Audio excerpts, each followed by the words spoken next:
Work మీద బయటికి వచ్చింటే నేను గమనించడం లేదు. మా ఫ్రెండ్ అన్నారు తనకి ఎండలో నడుస్తుంది కదా, ఆ చిన్న పాపకి కాళ్ళకి చెప్పులు లేవు అని. అంత చిన్న వయసులో ఆ ఎండకి సరే మాట్లాడదాం ఆపుదాం అని చెప్పి వాళ్ళని ఆపి మాట్లాడి అడిగాము, ఎక్కడి నుంచి వస్తున్నారు, కాళ్ళకి చెప్పులు తీసిస్తే తీసుకుంటారా అని చెప్పి అడిగి మాట్లాడామన్నమాట వాళ్ళతో. ఓకే అని అన్నారు. వాళ్ళని పదమని చెప్పి మేము కాస్త ముందుకు వెళ్ళి చూస్తాము, ఎక్కడైనా చెప్పుల షాపులు ఉంటే మీరు రండి అని చెప్పాము. వాళ్ళే చెప్పారు స్టార్టింగ్లో టెంపుల్ సైడ్ దగ్గర ఉంటుంది షాపు అని. నిజానికి ఆ చిన్న పాప కాళ్ళకు చెప్పులు అప్పుడే తెగిపోయినా, లేకపోతే ఆ పాప వేసుకురావడం మర్చిపోయినా, అంత ఎండలో సూర్యుడు బగబగ మండుతున్న ఎండలో ఒక తండ్రిగా ఆ 10 నిమిషాలు అతని చెప్పులు ఆ చిన్న పాపకి ఇచ్చుంటే బాగుండేదేమో కదా. మేము వాళ్ళతో మాట్లాడి అడిగినప్పుడు ఒక చిన్న పాప బ్లూ డ్రెస్ వేసుకుంది కదా, ఆ పాపకు ఒక పాపకే చెప్పులు లేవన్నమాట. రిమైనింగ్ వాళ్ళకు ఉన్నాయి. మేము అడిగి పదండి మీరు ముందుకు మేము వస్తున్నామని చెప్పిన తర్వాత ముగ్గురు పాత చెప్పులు తీసేసి, అదే రిమైనింగ్ 2 చెప్పులు తీసేసి నడుచుకుంటూ వస్తున్నారనమాట.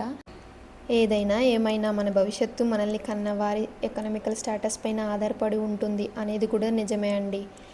అందుకే ఊరికే అనలేదండి పెద్దవాళ్ళు, ఏం చేసినా ఏదైనా పునాది గట్టిగా ఉండాలి అని. వాళ్ళని షాప్ లోపలికి తీసుకువెళ్ళి షాప్ అబ్బాయితో చెప్పానమాట. పేరాగన్ చెప్పులు ఉంటాయి కదా, అంటే గూడ అంటాం మరి మేమైతే, అలాంటి టైప్లో చెప్పులు చూపించండి అని.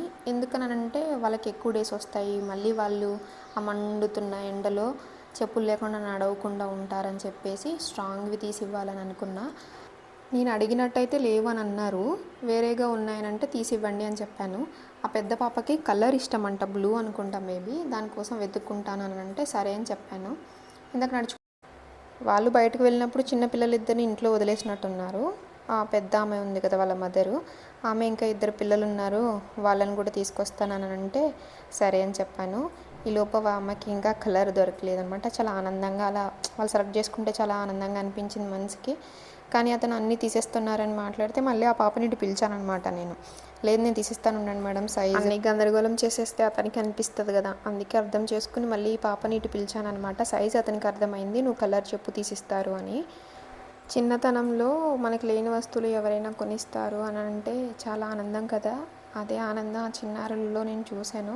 ఆ బ్లూ కలర్ పాప అయితే ఏమైనా తీసుకుంటుందన్నమాట, కలర్ అని లేదు అలా ఏం లేదు, తనకి చెప్పులు లేవు కాబట్టి చాలా ఆనందంగా ఆ అబ్బాయి ఏం చూపించినా కూడా తను వేసుకొని ట్రై చేయడము అలా చేసి, వెంటనే వెనక నుంచి ఆంటీ అని ఒక పిలుపు వినిపించింది నాకు.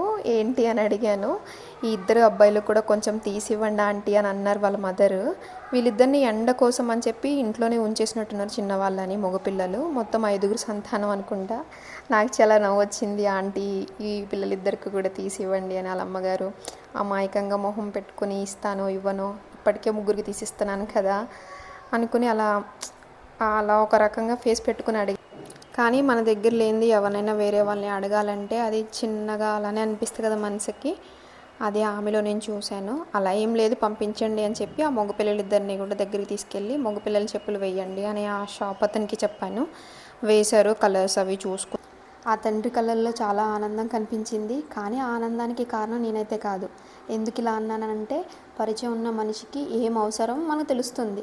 కానీ నా ఫ్రెండ్ రోడ్లో వెళ్తున్న ఆ చిన్న పాప కాళ్ళకి చెప్పులు లేవు, ఎండకు నడుస్తుంది అని ఆలోచించి యూటర్న్ తీసుకుని మళ్ళీ వాళ్ళతో మాట్లాడి ఓకేనా మీకు తీసిస్తే తీసుకుంటారా లేదా అని అడిగి తీసుకొచ్చిన దానికే కదా వాళ్ళ తల్లిదండ్రుల కళ్ళల్లో ఆనందాన్ని నేను చూడగలిగాను. మనం ఎలాంటి వాళ్ళమో చెప్పాలంటే మన స్నేహితులు పక్కనున్న వాళ్ళని చూస్తే అర్థమైపోతుంది ఆటోమేటిక్గా. నాకు అంత గొప్ప స్నేహితులు ఉన్నందుకు నేను చాలా గర్వంగా ఫీల్ అవుతాను ఇప్పటికీ.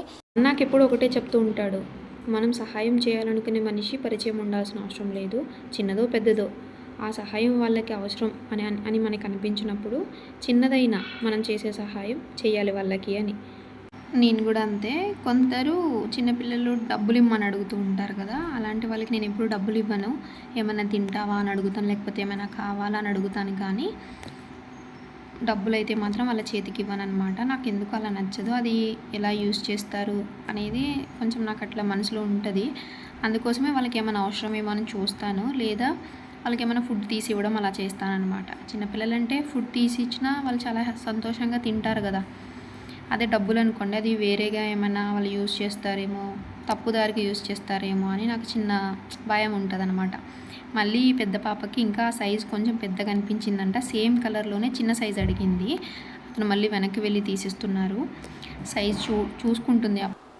ఈ షాప్ బ్యాక్ సైడే వాళ్ళవి స్టేయింగ్వి ఉన్నాయి అని వాళ్ళే చెప్పారు. తర్వాత కూడా నేను చూశాను.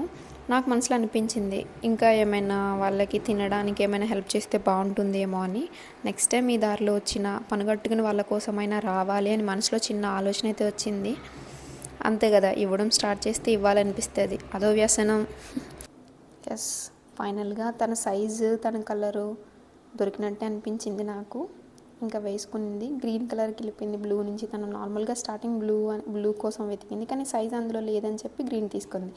చాలా సంతోషంగా బాయ్ చెప్పి థమ్స్ అప్ చేసి వెళ్ళిపోయింది బాయ్ చెప్పి.